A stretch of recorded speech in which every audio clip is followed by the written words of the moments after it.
One of the first things I want you to begin to do right now is to take a brave look at your life. Look at your life right now where it is. So let me ask you some questions. As you begin to look out on the future, look out on this year, let's take personal inventory. What has brought you here? As you begin to look at the things that took place this past year, did you get out of it what you wanted? Did you achieve the goals that you set out to achieve? What part of your life or what things did you do that you don't want to be a part of your life? Are there any people, as you begin to look at your life and look at where you want to go and what you want to do, are there any people that might be some dead weight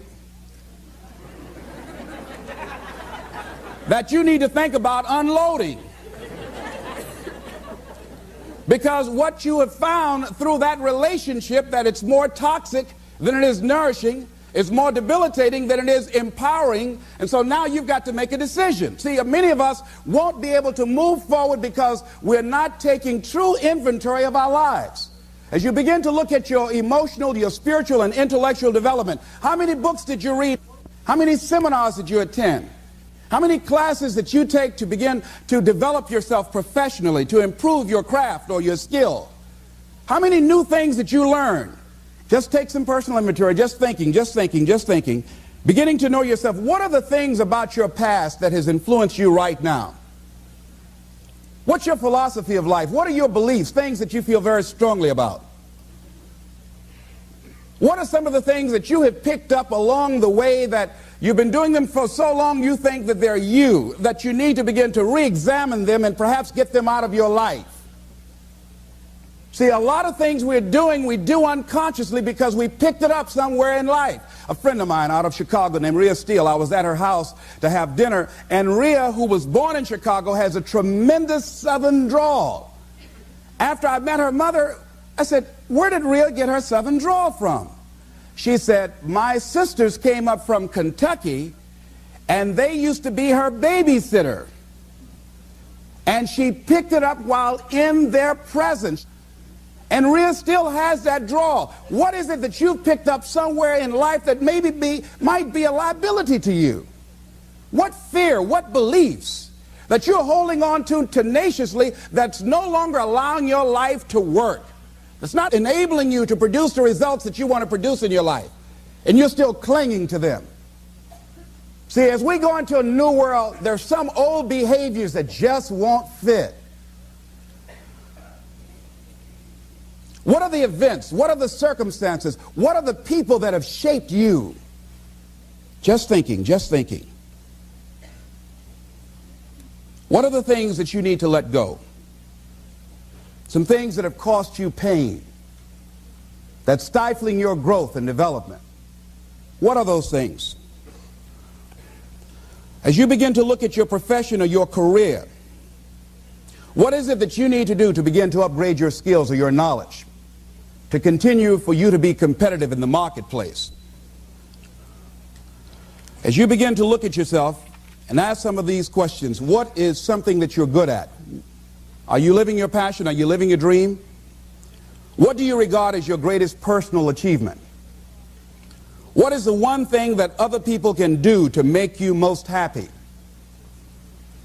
Let's think about these things. What would you do if you had 1 year to live and guaranteed success in anything you decided to do? What would that be? What would you do with your life if you had it to live over?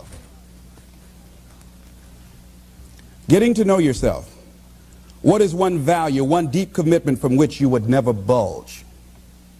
What is one cause that you would like to become involved in to make a difference on the planet? I work in the Cook County Jail in Chicago. It gives my life a great deal of joy and fulfillment. Have you found something like that in your life that you could enjoy doing, working with people? I have a friend that's working with physically handicapped people. She said it's been the most rewarding experience she's ever had. She used to be a constantly depressed individual, always feeling sorry for herself. It has changed her life. She's a grateful person. She's found something that she's lost herself in. What is your biggest setback, failure, or defeat of the past year? What is it about you, if somebody really knew, they wouldn't get into a relationship with you?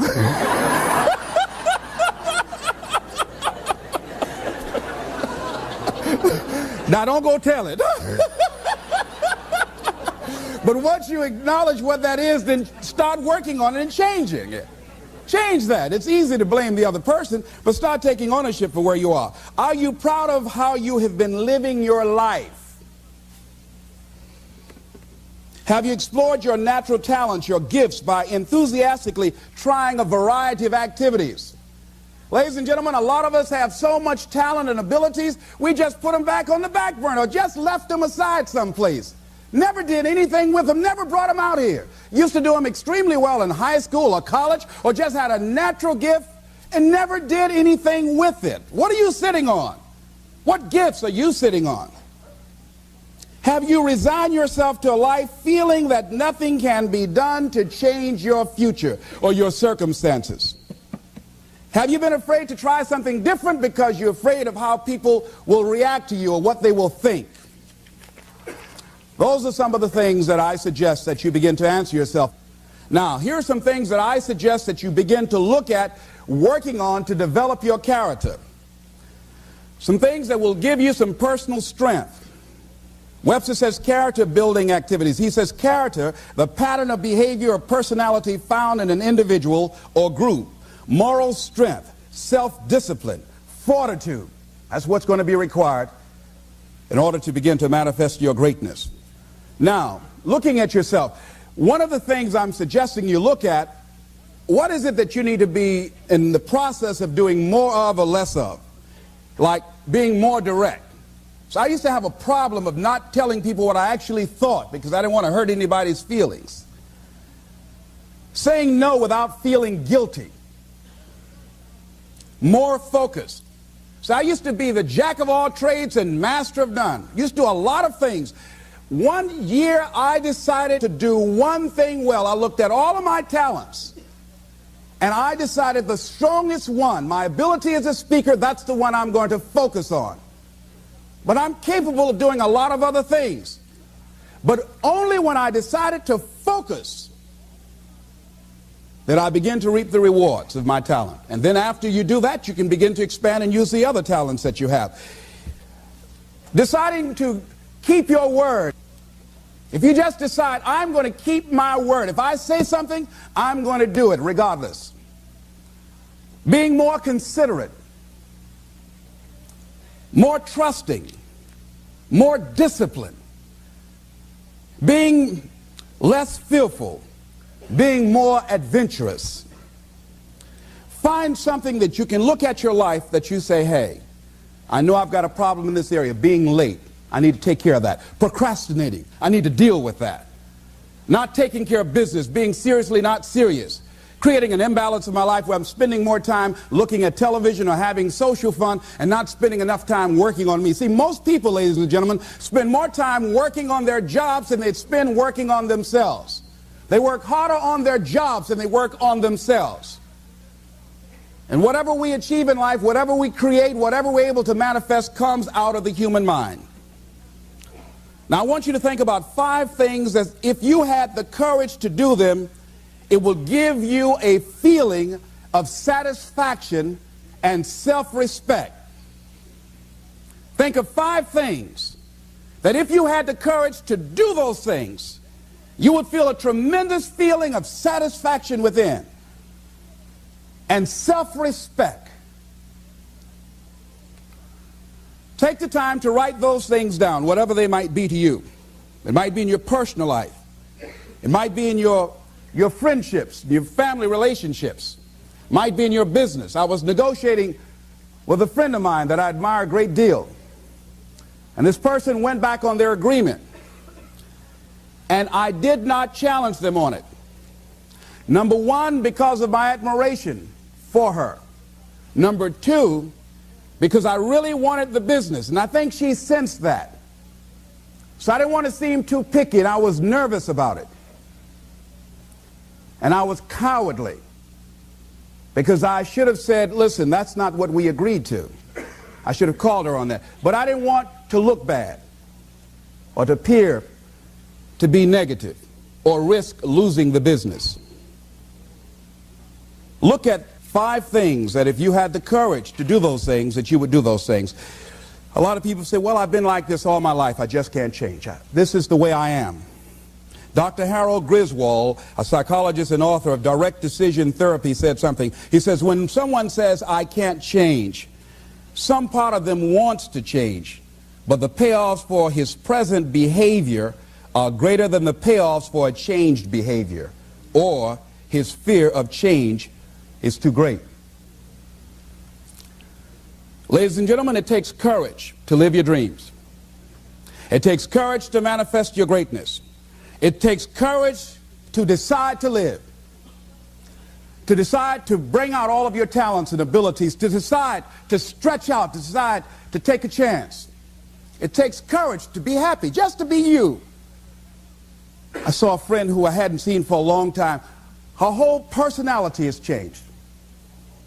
She was an extroverted, assertive person, but because her husband has a fragile ego, when she's around him, she cows down to him.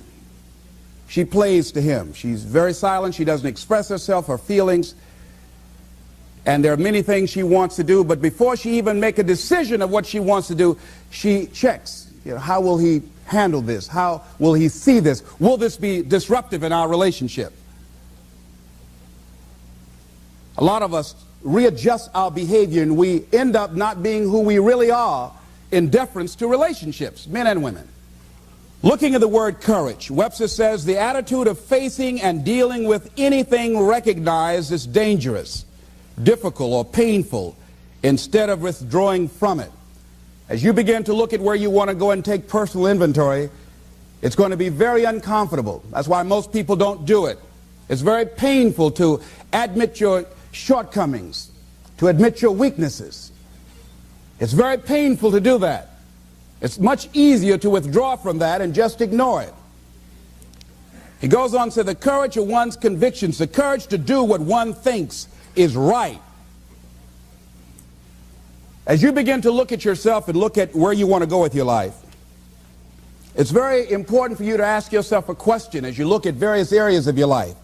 Is what you are doing right now, is it giving you what you want?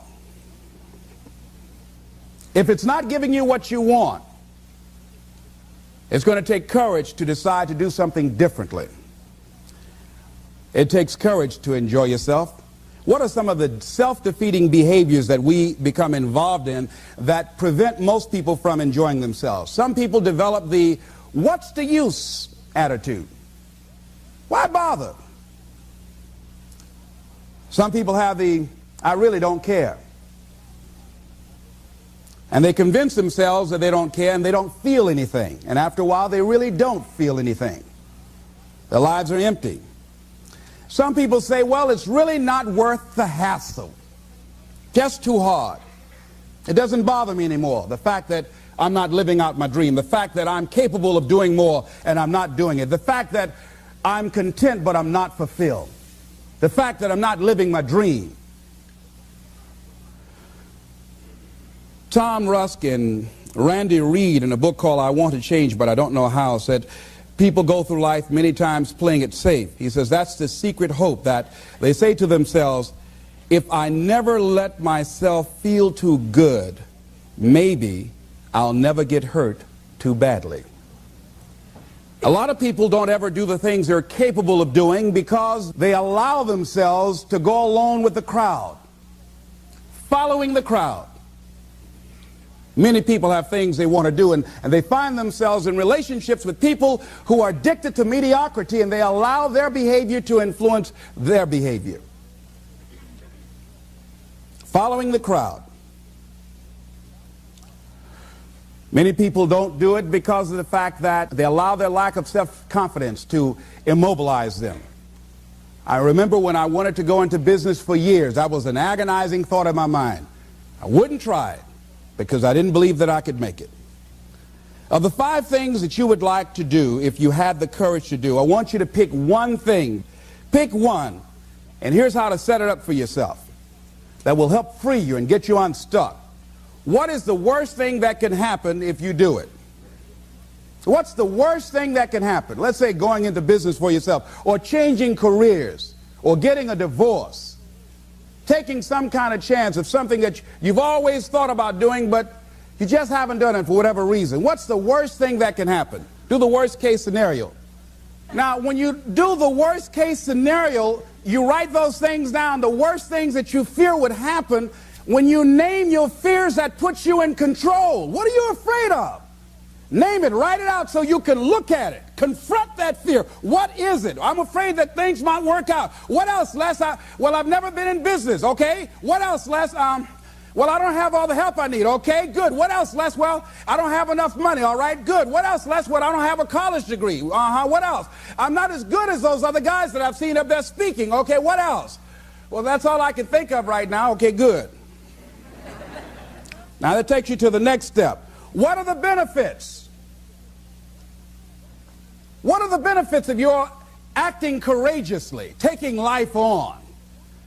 Well, part of what happened was that I felt better within myself, and I had a strong sense of self-respect. Going into business for myself, I made a lot of mistakes. Sometimes I was down on myself. I felt stupid. I felt dumb because people who were in business said, why would you do something like that? Well, I didn't know. Boy, were you really dumb. And I used to chime in with him. Yes, I guess I was. I didn't know any better. But the other thing is, I had to say to myself, but I did it. I did, even if I made a flop of it, I did it. I took the chance. I took the leap. What are the benefits of your acting courageously? Whatever it is that you've identified. Write the benefits down. And then focus on them. Focus on the benefits. Not on the liabilities, not on your fears. Focus on the benefits. That which you hold in consciousness tends to manifest itself. Think about how good you feel. Think about the level of increased self-respect, the sense of self-worth that you'll feel. How good you'll feel getting up in the morning, looking yourself in the mirror because you're taking life on. The other thing is acknowledge your fears. And then go into action. This book is called Feel the Fear and Do It Anyway. That's it. See, I believe anybody who's ever done anything, who's ever taken a chance, doesn't mean that they're not afraid. Courageous does not mean being the absence of fear.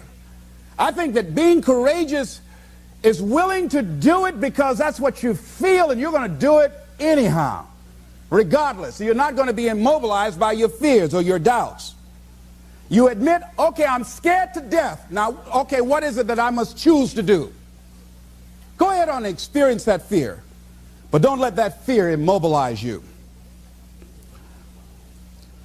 In what you've done with your life thus far, is it giving you what you want? Is it giving you what you want? When you look toward the future, when you look at all that's going on out here, is there some place within yourself you say, hey, I know I need to be out there in that arena. I know I can do more than what I've been doing. I know there's some great music that I have within me that I haven't brought out here yet. Is that something that you begin to look at within yourself? So I used to do that, and I used to go to big rallies and see guys up speaking when I wasn't courageous enough to go out there and say, hey, my name is Lesbrown, the motivator, Mamie Brown's boy. I want to talk. I would never do that. I'd just be back there looking at them and wanting to get their autograph and would say, can I meet you, Mr. Waitley, or can I meet Mr. Zig Ziglar? Please tell him, who are you? Oh, Les Brown. Because I felt within myself I was a nobody. So who am I to go talk to these guys and go get their autographs? I like to do what you do.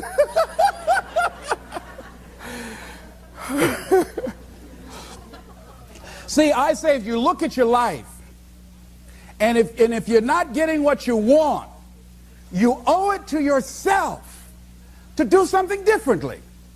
If you're on a job, 85%, they say, of Americans go to jobs that they're unhappy.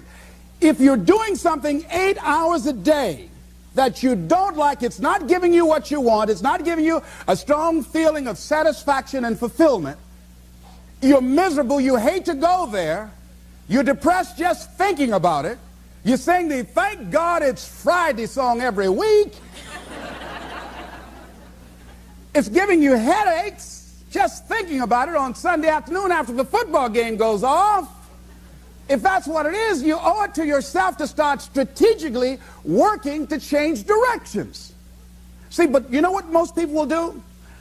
Most people will resist change. Most people will fight change as if change would be worse than what they're experiencing. See, they know this. They're familiar with this. Most people will not challenge the unknown. They won't just step out there. See, there are certain things that's got to be in place. They got to see it all together. And life isn't like that. That's not how you grow. So as you look at your life, you're saying, I'm not getting what I want. As you begin to look toward the future, begin to know that whatever it takes for you to create that, you've got that in you. You've got that. You've got genius in you. You've got goodness in you. You've got creativeness in you. If you decide to take the initiative to change the current quality of your life, I say to you that you will find that the universe is on your side, that life is on your side. Now, will it be turbulent? Yes. Will it be easy? No, no. Will you have some opposition? Yes. Will I make a lot of mistakes? Yes. Will I get hurt? Yes. Yes. See, a lot of people won't try anything different in life because they don't want to get hurt. Let me tell you something. It's too much pain to duck. Pain is everywhere. You can hide under here. It will come where you are. Really, if I go back here, pain will come. Hey, Les, come on out. It will come. It's everywhere. Viktor Frankl calls it unavoidable suffering. You can't duck it.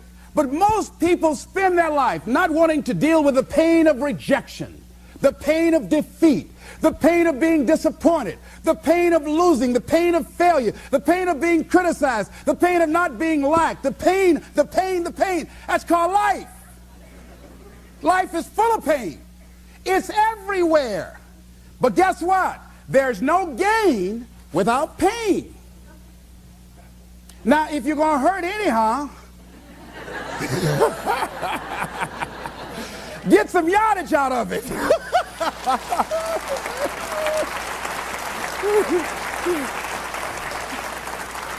Because it's the pain of regret that you experience.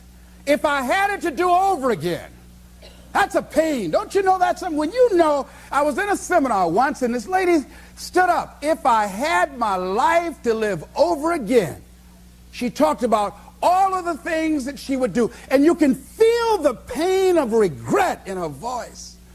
The pain of regret. She still experienced pain. She was trying not to experience the pain of defeat, the pain of disappointment, the pain of loss, the pain of lack of support. And she still experienced pain. It was right there. We can't get around it. Most people are governed by their habits, their fears, and the opinions of others. A lot of people never try anything differently because they have been convinced by people in their lives that they value that they can't do it. They're living within the context of the opinions that other people have of them, the low expectations. Many people doubt themselves because when they thought about doing something at some critical point in their lives, somebody they respected and honored, somebody they believed in, somebody that they loved, someone they trusted said, you can't do that. And they accepted that. That's why I didn't go off to college. I had an instructor that I believed who said, you're not college material, Mr. Brown. You're not as smart as your brother Wesley or your sister Margaret Ann. You're not college material. Why don't you try and get you a job at the post office? Try and do something with your hand, or go down to the Miami City Sanitation Department and see can you get a job there. Or why don't you try and go into the Army? I took that test, Mr. Tellers, already. And what happened? I failed. I told you. Anybody fail the Army test, you're really in trouble.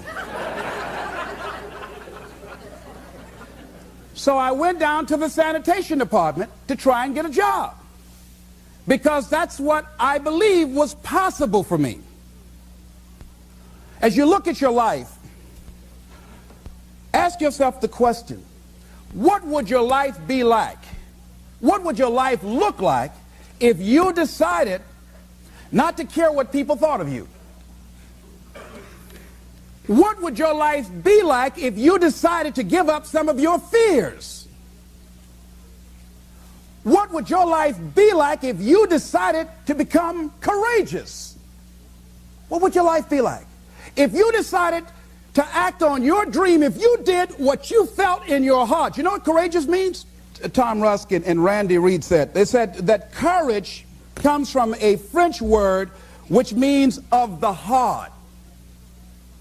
How does it feel to you? He says that courage, you know, it takes courage to live. Says most people go through life not allowing themselves to step out because they don't want to let go. They don't want to be blown around. They don't want to be moved. The courage to face life's whirling wind of contradictions. The courage to love yourself. The courage to love. For years, I was afraid to love. The courage to take a chance. The courage to be who you are.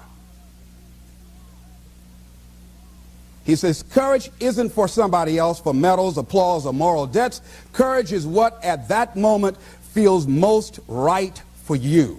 Not just situational ethics, but what feels right in your heart, the word of the heart, what feels right in your heart. One great philosopher says, cowards die many times before their deaths. The valiant never taste of death but once. What does that mean? That valiant people aren't afraid? No, no, no. It means that they experience that fear and they move forward. They move forward anyhow. Many people are dead now. Many people are allowing their dreams to die. Many people are allowing their ideas to lie dormant and collect dust. Many people have all this talent and ability that they are allowing to be buried inside of them, that they will take with them to their graves because they didn't have the courage to be who they are. And I say, as you begin to look toward the future and manifesting your greatness, it's going to take everything in you, that your life deserves the concentrated effort to begin to look at how is it that I can express more of me? How is it that I can bring my ideas out here now? How is it? And start living with a sense of urgency, because you're here today, you're gone today. Life is unpredictable. It's uncertain. There are no guarantees. No guarantees out here at all. So holding back, what are you waiting on? Ask yourself, what's the benefit of your waiting? What's the benefit of your not living your dream? What's the benefit of not listening to yourself?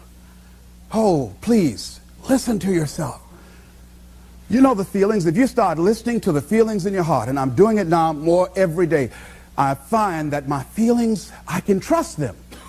And I say to you that as you look toward the future, you look at life on a daily basis, if there's something that you have been given, if you've heard something within yourself that you know that what you're doing now doesn't fit for you, it doesn't work for you, it's not giving you what you want, and there's something else that you want to do, don't allow that inner doubt in you to talk you out of it, to build a case on why you can't have it, to tell you why you're not good enough. You ignore that inner voice and all of the external voices. Don't judge the possibilities for what you can do based upon the circumstances, because the circumstances won't determine who you are. Don't determine what you're able to do based upon your resources. Don't determine what's possible for you based upon where your life is right now. Where your life is right now is not you. That's just what it is right now. But the possibilities for you are unlimited. If you're in a rebuilding process, it's unlimited. If you're coming back from adversity and devastation, it's unlimited of what you can do. That's the capacity of human beings. It doesn't matter how many mistakes you've made. Doesn't matter how many fights you've had. Doesn't matter how much money you've lost. Like I said, where's the investment of what you learned from life? Not losses, but investments of what's possible for you. And I say to you that once you start listening to yourself, and as you begin to act on your dream, as you start just trying to find your way, doing what you can with what you have, you will start seeing things opening up for you. You'll start attracting people. You say, where'd they come from? Things will start coming together, clicking for you. You say, whoa. You start brainstorming. Ideas will come out of nowhere as you focus on it. The key to it is to begin to focus on what it is you want to do. Why, Les? Why is that important? Because as you focus on that which you want to do, that which we focus on, that which we give our energy to, it will begin to multiply. It will begin to expand. It will begin to develop your consciousness. And out of that comes your greatness. Out of that comes a commitment. Out of that comes a passion for life. Out of that comes a special power that you have in you that you haven't even called on yet. See, the powers that we have will never reveal themselves if we don't challenge them, if we don't put ourselves in a position where we have to use them. So one of the most important things is reading a book that's a really interesting book called Instant Millionaire, and the guy said, put yourself in a position where you can't retreat, where it's do or die, sink or swim. Here's what you'll find out. You'll develop incredible swimming skills. Or swallow half the pool of life. You'll find yourself stroking unlike you've ever seen before. Through the inspiration of desperation, you'll become more creative than ever before. So what is it? How do we handle that whole piece? Throw your whole self into it. See, most people go at it tentatively. They don't give all their stuff. They don't concentrate. They don't put everything they've got in them. One guy wrote a book called All You Can Do Is All You Can Do. And all you can do is enough. But he said, make sure you do all you can do. And if we're honest this evening, we know that we haven't done all we can do. So as we look at the future, we can decide that from this day forward, as I look at my personal relationships, if I look at my professional relationships, if I look at my family relationships, if I look at all the dimensions of my life, looking at myself mentally, emotionally, and spiritually, I'm going to do all I can do to develop me, to bring my talent out here, to make a contribution to life. I don't know what you want to do. Here's what I know about you, that you've got greatness within you. As you look toward the future and developing your greatness, begin to know that your life is worth the effort. Is it easy? No. Is it worth it? Yes. Yes, your life is worth it. And so it is.